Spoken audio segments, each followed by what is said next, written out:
the energy policy issues facing the coalition government are every bit as complex as those that faced its predecessors.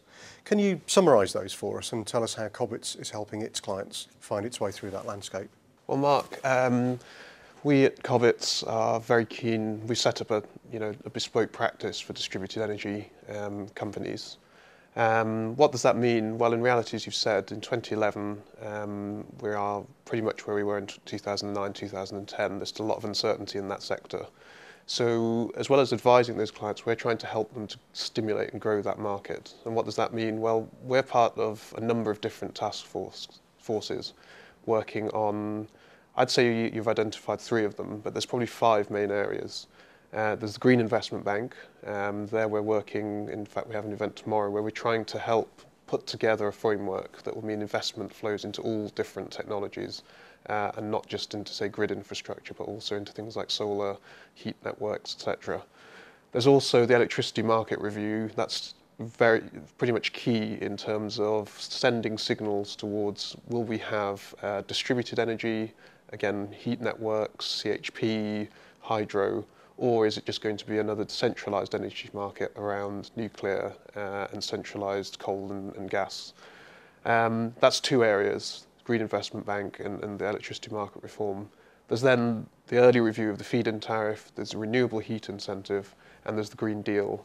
All 3 of those, again, are areas where we're helping to frame a persuasive argument that says to government, we need some reassurance in terms of what is the feed-in tariff going to look like, what sorts of technologies do they want to incentivise, renewable heat incentive, what is renewable heat, is there going to be a market for heat and renewable heat? At the moment, Ofgem, the energy regulator, can only regulate electricity and gas, it can't regulate heat.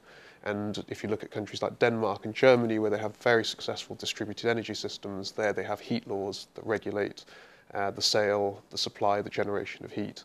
And finally, as I said, the Green Deal, we're hoping it's going to be a big deal.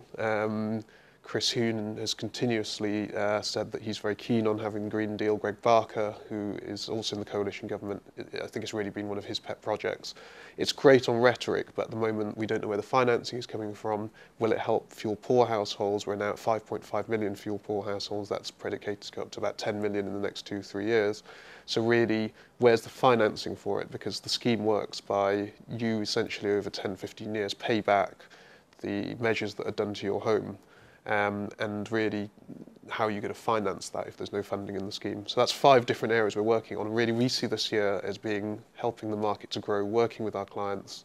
And then in 2012, as those projects come on stream, obviously we'll help deliver those projects. We have expertise in anything from planning, property. My particular expertise is around heat contracts, electricity contracts, the regulatory side of energy. And obviously we have expertise in construction and the whole range of other things that you need in order to deliver these sorts of projects.